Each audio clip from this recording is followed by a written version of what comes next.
نحمدہ ونصلی علی رسول الکریم فاعوذ باللہ من الشیطان الرجیم بسم اللہ الرحمن الرحیم۔ دین میں ترجیحات، اس موضوع پر ہم علامہ یوسف قرضاوی کی کتاب کا مسلسل مطالعہ کر رہے ہیں۔ آج جس باب کا ہم مطالعہ کریں گے اس کا موضوع ہے مامورات میں ترجیحات۔ مامورات میں ترجیحات، اس کا پہلا عنوان ہے فروع پر اصول کی ترجیح۔ شرعی اوامر میں سب سے پہلے جس چیز کا خیال رکھنا ضروری ہے وہ یہ ہے کہ اصول کو فروع پر ترجیح دی جائے۔ اصول کو ترجیح دینے سے ہماری مراد یہ ہے کہ ان چیزوں کو مقدم کیا جائے جن کا تعلق اللہ تعالیٰ پر، اس کی وحدانیت پر، اس کے فرشتوں پر، اس کی کتابوں پر، اس کے پیغمبروں پر اور روز آخرت پر ایمان کے ساتھ ہے۔ یہ ایمان کے بنیادی ارکان ہیں، جیسا کہ قرآن مجید میں بیان کیا گیا ہے۔ سورہ بقرہ کی آیت نمبر 177 میں لیس البر ان تولوا وجوہکم قبل المشرق والمغرب ولکن البر من آمن باللہ والیوم الآخر والملائکۃ والکتاب والنبیین۔ نیکی یہ نہیں ہے کہ تم نے اپنے چہرے مشرق کی طرف کر لیے یا مغرب کی طرف، بلکہ نیکی یہ ہے کہ آدمی اللہ کو اور یوم آخر اور ملائکہ کو اور اللہ کی نازل کی ہوئی کتاب کو اور اس کے پیغمبروں کو دل سے مانے۔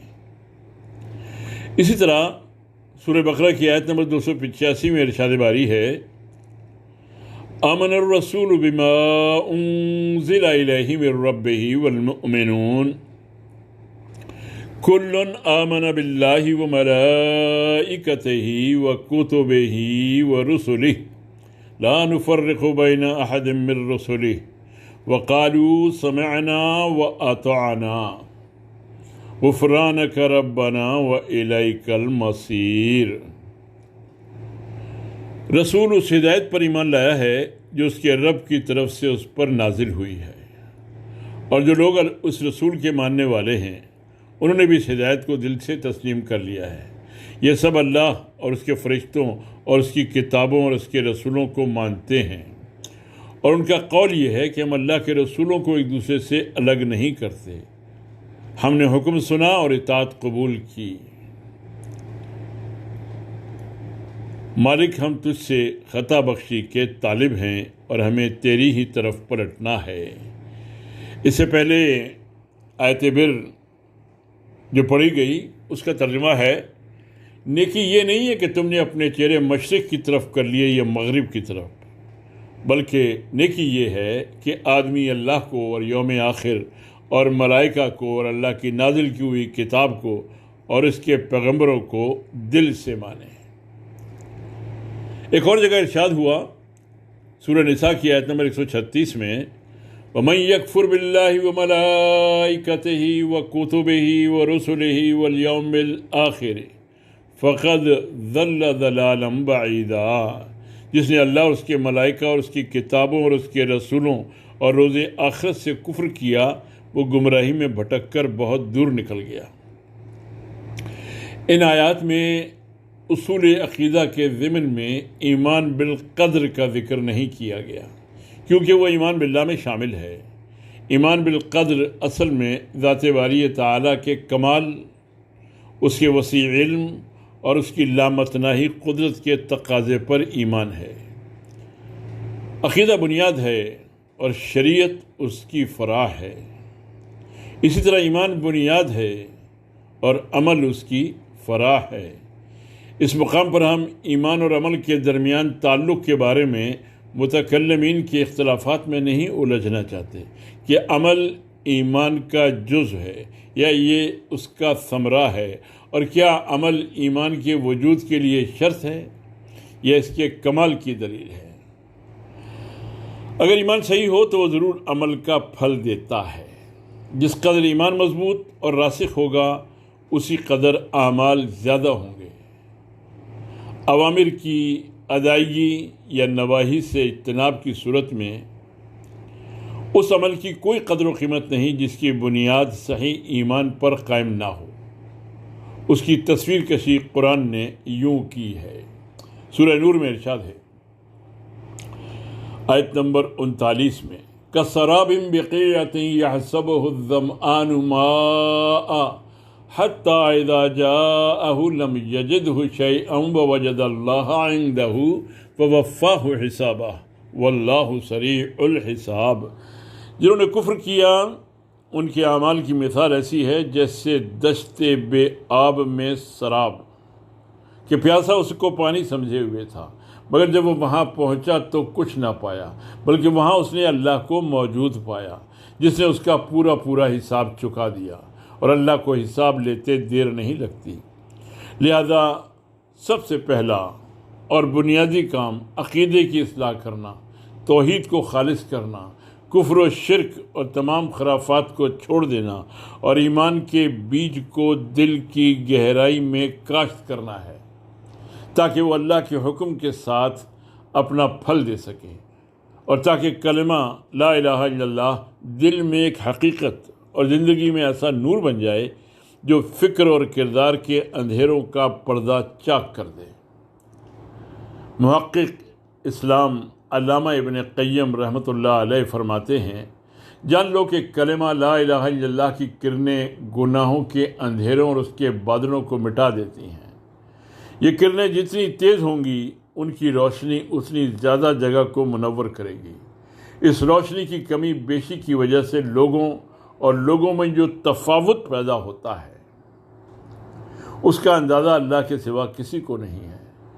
کچھ لوگوں کے دل میں اس کلمے کی روشنی سورج کی طرح ہوتی ہے، کسی کے دل میں وہ چمکدار موتی کی طرح ستارے کی مانند ہوتی ہے، کسی کے دل میں یہ روشنی ایک بڑے مشعل کی طرح ہوتی ہے، کسی کے دل میں روشن اور کسی کے دل میں ایک ٹمٹماتے چراغ کی طرح ہوتی ہے۔ لہذا یہ روشنی قیامت کے دن ان کے دائیں طرف اور سامنے اسی حساب سے ان کے لیے راستہ روشن کرے گی جس حساب سے دنیا میں ان کے دل میں اس کلمے کی روشنی ہوگی۔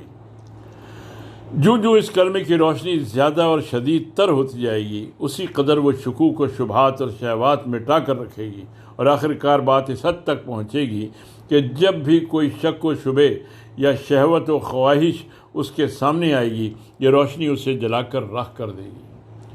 اس شخص کا یہی حال ہوتا ہے جو اپنی توحید میں سچا ہو اور جس نے اللہ کے ساتھ کسی کو شریک نہ کیا ہو۔ جس نے یہ سمجھ لیا وہ نبی صلی اللہ علیہ وسلم کے ارشاد کا مفہوم بھی اچھی طرح سمجھ لے گا کہ ان اللہ حرم علی النار من قال لا الہ الا اللہ یبتغی بذلک وجہ اللہ۔ جس نے اللہ کی رضا حاصل کرنے کے لیے کلمہ لا الہ الا اللہ پڑھا، اللہ تعالیٰ نے اس کے لیے آگ حرام کی ہے۔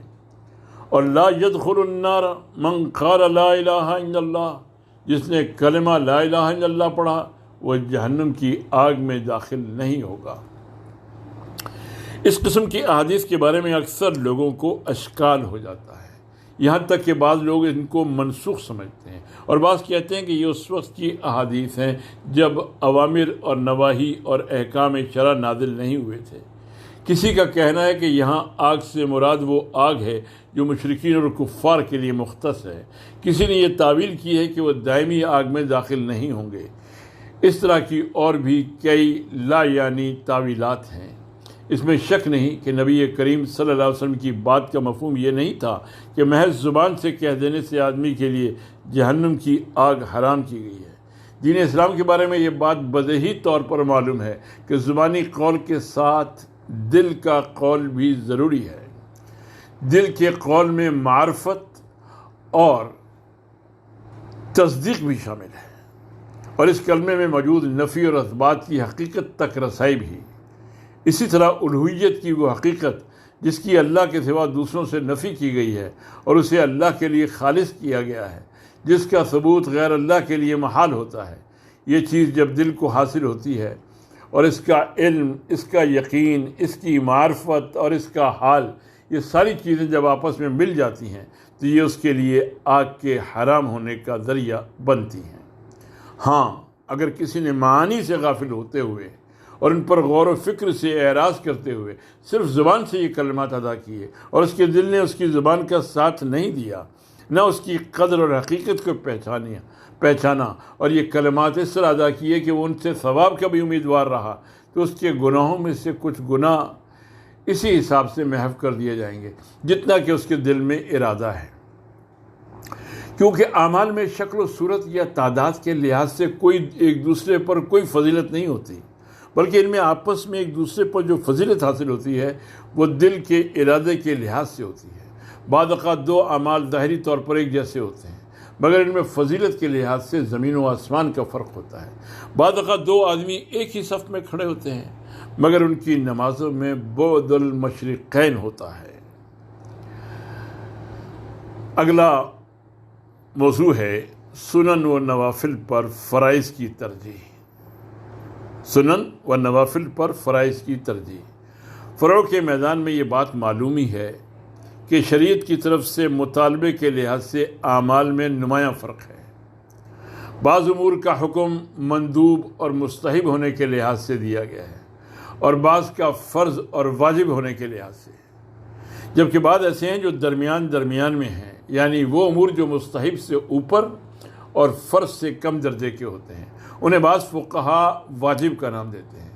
پھر واجب اور فرض میں کچھ ایسے ہوتے ہیں جو کفائی طور پر لازم ہوتے ہیں، مطلب یہ کہ جب ان کو ایک فرد یا ایک بڑی جماعت ادا کر دے تو باقی لوگوں سے گناہ ساقط ہو جاتا ہے۔ بعض امور فرض عین کے درجے میں ہوتے ہیں۔ فرض عین ان کو کہتے ہیں جن میں بات کا رخ ہر اس شخص کی طرف ہوتا ہے جو مکلف ہو اور اس حکم کی شرائط پر پورا اترتا ہو۔ پھر فرض عین آپس میں بھی بہت کچھ مختلف ہوتے ہیں۔ بعض وہ ہیں جنہیں فرائض رکنیہ کہتے ہیں، جو ارکان اسلام میں شمار کیے جاتے ہیں، جیسے 4 عبادات یعنی نماز، زکوٰۃ، روزہ اور حج، جبکہ بعض ان کے علاوہ ہیں۔ علامہ ابن رجب رحم اللہ حدیث ان اللہ فرض فرائض فلا تضیعوها کی تشریح میں فرماتے ہیں، علماء کے درمیان اس بات میں اختلاف ہے کہ واجب اور فرض ایک ہی معنی میں ہیں یا نہیں۔ بعض کہتے ہیں کہ دونوں ایک ہی چیز ہیں۔ جس چیز کا وجوب کتاب اللہ یا سنت رسول یا اجماع جیسے شرعی دلائل سے ثابت ہوتا ہے تو وہ فرض ہوتی ہے۔ یہ رائے اصحاب شافعی وغیرہ کے حوالے سے مشہور ہے۔ امام احمد کی بھی ایک روایت یہی ہے، انہوں نے کہا کہ جو چیز نماز میں ہے وہ فرض ہے۔ بعض علماء کہتے ہیں کہ فرض اس کو کہتے ہیں جو دلیل قطعی سے ثابت ہو، اور واجب اس کو کہتے ہیں جو غیر قطعی دلیل سے ثابت ہو۔ یہ حنفیہ وغیرہ کا قول ہے۔ امام محمد رحمۃ اللہ علیہ کی بہت سی نصوص سے فرض اور واجب کے درمیان فرق ظاہر ہوتا ہے۔ ان کے اصحاب میں سے کئی افراد نے ان سے یہ بات نقل کی ہے کہ انہوں نے کہا کہ فرض صرف اسی کو کہتے ہیں جو کتاب اللہ میں مذکور ہو، صدقہ فطر کو وہ واجب کہتے ہیں، مگر انہوں نے کہا کہ میں اس کو فرض کہنے کی جرت نہیں کر سکتا۔ چنانچہ ہمارے اصحاب میں سے کچھ لوگ کہتے ہیں اس کا مطلب یہ ہے کہ فرض وہ ہوتا ہے جو کتاب اللہ سے ثابت ہو، اور سنت اس کو کہتے ہیں جو سنت سے ثابت ہو۔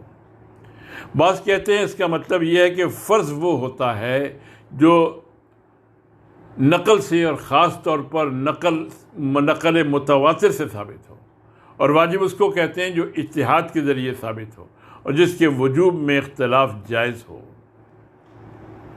سنن و مستحبات میں نرم روی۔ ترجیحات کا مسئلہ تقاضا کرتا ہے کہ ہم زیادہ اہمیت والے واجب کو عام واجب پر اور عام واجب کو مستحب پر مقدم کریں۔ سنن اور مستحبات میں اتنی نرمی کریں جتنی فرائض اور واجبات میں نہیں کی جا سکتی، اور بنیادی فرائض پر دوسرے فرائض کے مقابلے میں زیادہ زور دیں۔ خاص طور پر نماز اور زکوٰۃ پر جو بنیادی فرائض میں سے ہیں اور جن کو قرآن پاک نے 28 مقامات پر اکٹھا ذکر کیا ہے، ان کے بارے میں کئی صحیح احادیث بھی آئی ہیں، جن میں سے چند یہ ہیں۔ حضرت عبداللہ بن عمر رضی اللہ عنہ سے روایت ہے کہ رسول اللہ صلی اللہ علیہ وسلم نے فرمایا بنی الاسلام علی خمس شہادت اللہ الہ الا اللہ وان محمدا عبدہ ورسولہ واقام الصلاۃ وایتاء الزکاۃ وحج البیت وصوم رمضان۔ اسلام کی بنیاد 5 باتوں پر ہے۔ یہ گواہی دینا کہ اللہ کے سوا کوئی معبود نہیں اور محمد صلی اللہ علیہ وسلم اللہ کے بندے اور رسول ہیں، نماز قائم کرنا، زکوٰۃ ادا کرنا، بیت اللہ کی زیارت کرنا اور رمضان کے روزے رکھنا۔ حضرت طلحہ بن عبید اللہ رضی اللہ عنہ سے روایت ہے، وہ کہتے ہیں کہ اہل نجد میں سے ایک آدمی رسول اللہ صلی اللہ علیہ وسلم کے پاس آیا، اس کے بال پراگندہ تھے، ہم اس کی آواز کی گونج سن رہے تھے مگر اس کی بات سمجھ میں نہیں آ رہی تھی۔ وہ رسول اللہ صلی اللہ علیہ وسلم کے قریب گیا اور اسلام کے بارے میں سوال کرنے لگا۔ رسول اللہ صلی اللہ علیہ وسلم اس سے فرمایا 5 صلوات فی الیوم واللیلہ، دن رات میں 5 نمازیں پڑھنا۔ اس نے کہا کیا اس کے علاوہ کوئی اور نماز مجھ پر لازم ہے؟ آپ صلی اللہ علیہ وسلم نے فرمایا لا الا ان تطوع، نہیں سوائے اس کے کہ تم نفل پڑھو۔ اس کے بعد آپ صلی اللہ علیہ وسلم نے فرمایا وصیام شہر رمضان، اور رمضان کے مہینے میں روزے رکھنا۔ اس نے پھر پوچھا کیا مزید بھی 6 روزے مجھ پر لازم ہیں؟ آپ صلی اللہ علیہ وسلم نے فرمایا لا الا ان تطوع، نہیں سوائے اس کے کہ تم نفل روزے رکھو۔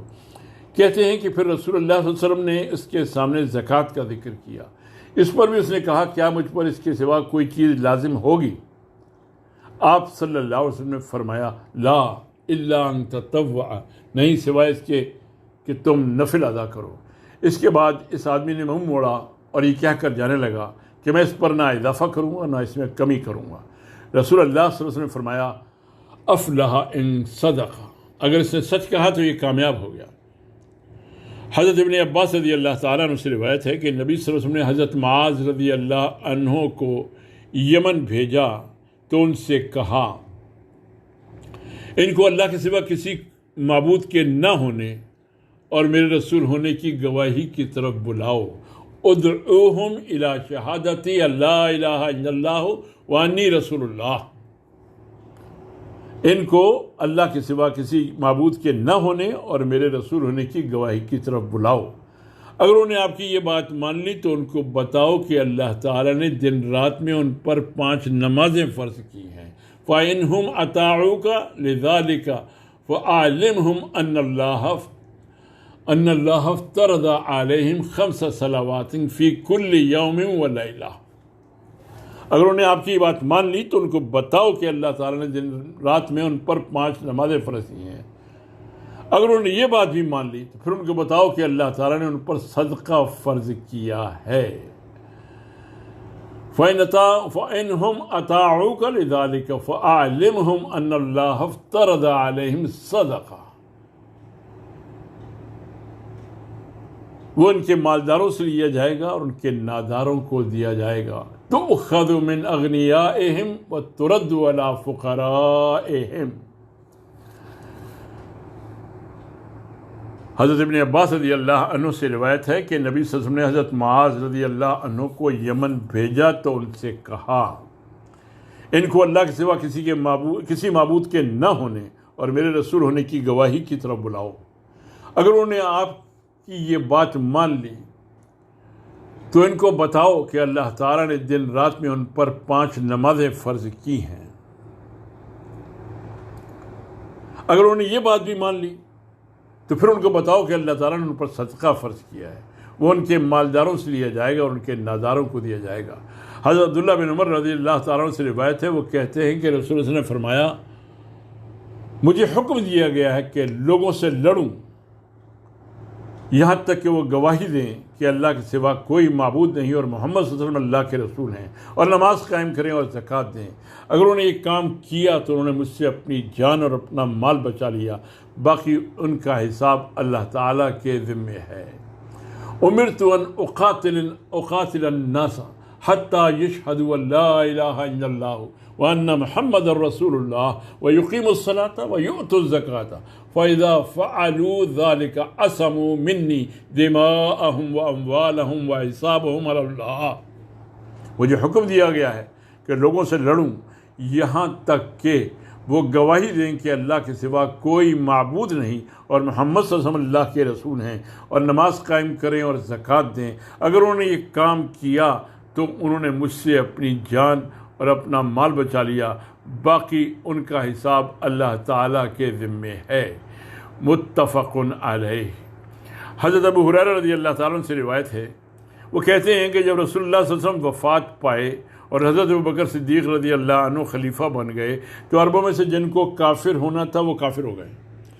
اس موقع پر حضرت عمر رضی اللہ عنہ نے ابوبکر صدیق رضی اللہ عنہ سے کہا تھا، آپ ان لوگوں کے خلاف کیسے لڑیں گے؟ حالانکہ رسول اللہ صلی اللہ علیہ وسلم نے فرمایا، امرت ان اقاتل الناس حتى يشهدوا ان لا الہ الا اللہ فمن قالها عصم منی ماله ونفسه الا بحقه وحسابه علی اللہ۔ مجھے حکم دیا گیا ہے کہ لوگوں سے لڑوں یہاں تک کہ وہ گواہی دیں کہ اللہ کے سوا کوئی معبود نہیں۔ جس نے یہ بات کہی اس نے مجھ سے اپنا مال اور اپنی جان بچا لی سوائے کلمہ توحید کے حق کے، اور ان کا حساب اللہ تعالیٰ کے ذمے ہے۔ تو حضرت ابوبکر صدیق رضی اللہ عنہ نے کہا، خدا کی قسم میں تو اس شخص کے خلاف ضرور لڑوں گا جو نماز اور زکوٰۃ کے درمیان فرق کرے، کیونکہ زکوٰۃ اللہ تعالیٰ کا ایک مالی حق ہے۔ خدا کی قسم اگر انہوں نے مجھ سے وہ مہار بھی روکی جسے وہ رسول صلی اللہ علیہ وسلم کو دیا کرتے تھے تو میں ان کے خلاف اس پر لڑوں گا۔ حضرت عمر رضی اللہ تعالیٰ عنہ فرماتے ہیں کہ فوراً مجھے خیال آیا کہ اللہ تعالیٰ نے ابوبکر کو اس مسئلے پر شرح صدر عطا فرمایا ہے، تو یقیناً یہی بات حق ہوگی۔ حضرت ابو ایوب رضی اللہ انصاری سے روایت ہے کہ ایک شخص نے نبی صلی اللہ علیہ وسلم سے کہا، مجھے کوئی ایسا عمل بتا دیجیے جو مجھے جنت میں داخل کرے۔ آپ صلی اللہ علیہ وسلم نے فرمایا، تعبد اللہ لا تشرک بہ شیئا وتقیم الصلاۃ وتؤتی الزکاۃ وتصل الرحم۔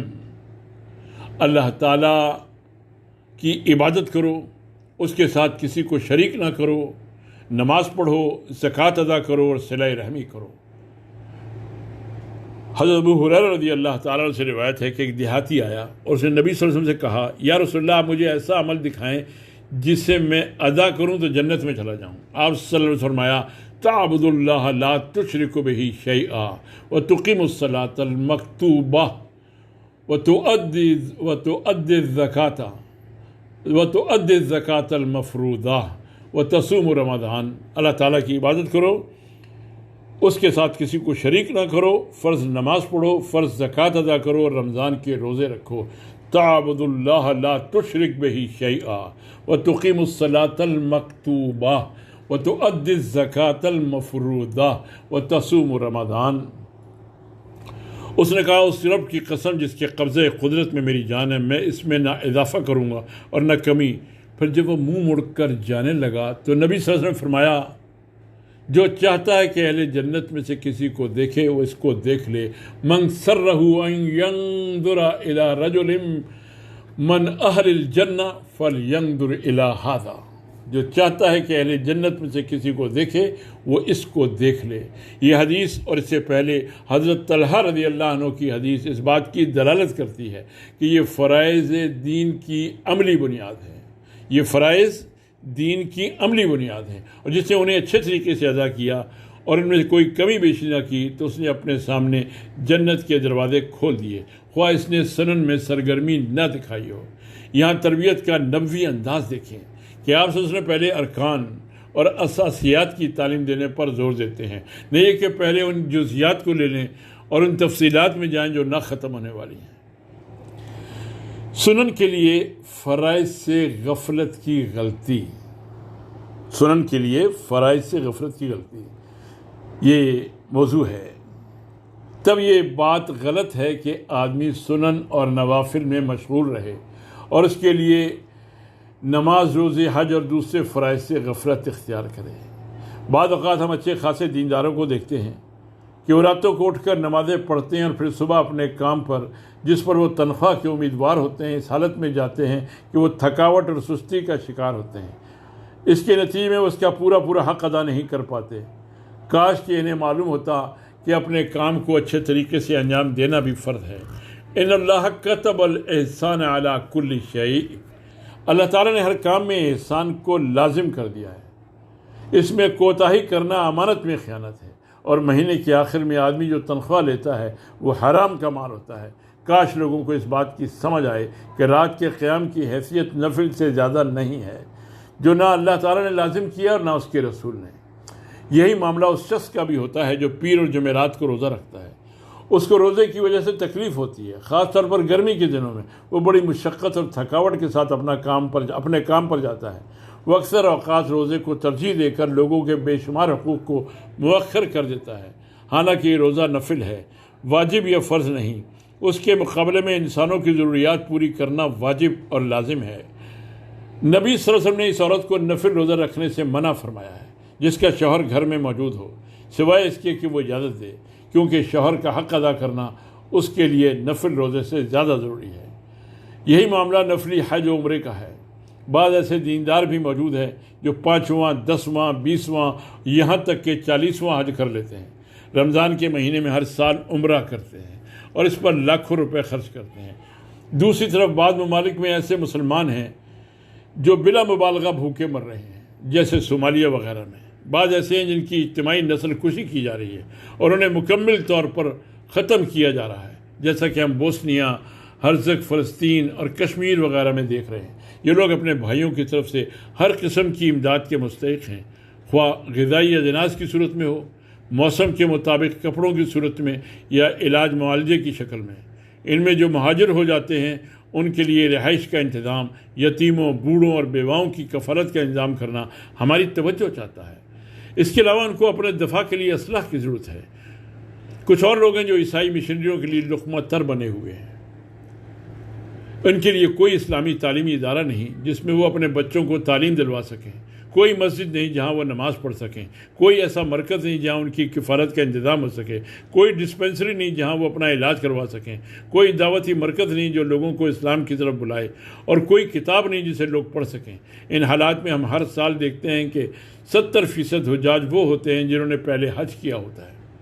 مطلب یہ ہے کہ وہ نفل حج ادا کر رہے ہوتے ہیں، کروڑوں روپے اس پر خرچ ہوتے ہیں اور اس پر وہ بڑے خوش ہوتے ہیں، مگر وہ دین کی صحیح سمجھ رکھتے اور انہیں ترجیحات کے مسئلے کی کچھ سمجھ بوجھ ہوتی تو اپنے مسلمان بھائیوں کی نجات کو حج و عمرے کی اپنی روحانی تسکین پر مقدم کرتے۔ اگر وہ غور کرتے تو ان کو معلوم ہو جاتا کہ مسلمانوں کو ہلاکت سے بچانے کی روحانی تسکین حج و عمرے کی عارضی تسکین سے زیادہ گہری اور پائیدار ہے، جس میں بعض اوقات غیر محسوس طور پر دکھاوے اور ریا کا ملاپ بھی ہو جاتا ہے۔ امام راغب کی روشن باتیں۔ فقہاء نے یہ بات طے کی ہے کہ اللہ تعالیٰ کسی نفل کو اس وقت تک قبول نہیں کرتا جب تک کہ فرض کو ادا نہ کیا جائے۔ امام راغب نے فرض عبادات اور نفل اخلاقیات کے بارے میں گفتگو کرتے ہوئے بڑی خوبصورت بات کہی ہے۔ وہ کہتے ہیں، جان لو کہ عبادت اخلاقیات سے زیادہ وسیع ہے۔ ہر اخلاقی چیز عبادت ہے، مگر ہر عبادت اخلاقیات میں سے نہیں ہے۔ ان کے درمیان ایک فرق یہ ہے کہ عبادات کے لیے چند متعین فرائض اور کھینچے ہوئے خطوط ہیں جن کا تارک ظالم اور حد سے بڑھنے والا شمار ہوتا ہے، مگر اخلاقیات کا معاملہ ایسا نہیں ہے۔ آدمی مکارم شریعت کو پورا نہیں کر سکتا جب تک کہ وہ عبادات کی ذمہ داری سے عہدہ برآ نہ ہو جائے۔ چنانچہ عبادات میں کوشش کرتے رہنا عدل کے باب سے ہے، اور مکارم کی کوشش میں سرگرم ہونا فضل اور نفل کے باب سے ہے۔ اس شخص کی نفل قبول نہیں ہوتی جو فرض کو ادا نہ کرے، اور اس شخص کو کوئی فضیلت حاصل نہیں ہوتی جس نے عدل کو چھوڑ دیا ہو، بلکہ فضل کی لین دین ہی جائز نہیں ہے جب تک کہ آدمی عدل نہ کرے۔ عدل سے مراد ہے واجب کو ادا کرنا، اور فضل کا مطلب ہے واجب سے زائد کی ادائیگی۔ اور کسی چیز میں زائد کا تصور ہی کیسے کیا جا سکتا ہے جب تک کہ اس کی ذات حاصل نہ ہو جائے۔ اسی وجہ سے کہا گیا ہے کہ لا یستطیع الوصول من ضیع الاصول، وہ شخص منزل مقصود پر نہیں پہنچ سکتا جس نے اصل راستہ ہی ضائع کر دیا ہو۔ لا یستطیع الوصول من ضیع الاصول، وہ شخص منزل مقصود پر نہیں پہنچ سکتا جس نے اصل راستہ ہی ضائع کر دیا ہو۔ جو شخص فرض کی ادائیگی میں نفل سے غافل رہا وہ معذور ہے، اور جو شخص نفل کی ادائیگی میں فرض سے غافل ہو گیا وہ مغرور یعنی دھوکے میں ہے۔ اللہ تعالیٰ نے لفظ عدل سے احکام کی طرف اور لفظ احسان سے مکارم کی طرف اشارہ فرمایا ہے۔ اللہ تعالیٰ نے لفظ عدل سے احکام کی طرف اور لفظ احسان سے مکارم کی طرف اشارہ فرمایا ہے۔ سورہ نحل کی آیت نمبر 90 میں ارشاد ہے ان اللہ یأمر بالعدل والاحسان، اللہ تعالیٰ عدل اور احسان کا حکم دیتا ہے۔ وما علینا الا البلاغ، ہمارا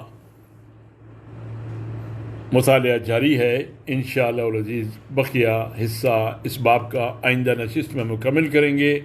اللہ تعالی ہمیں ان ترجیحات کا فہم عطا فرمائے اور اس کے مطابق اپنا لاہ عمل متعین کرنے کی توفیق دے۔ وآخر دعوانا ان الحمد للہ رب العالمین۔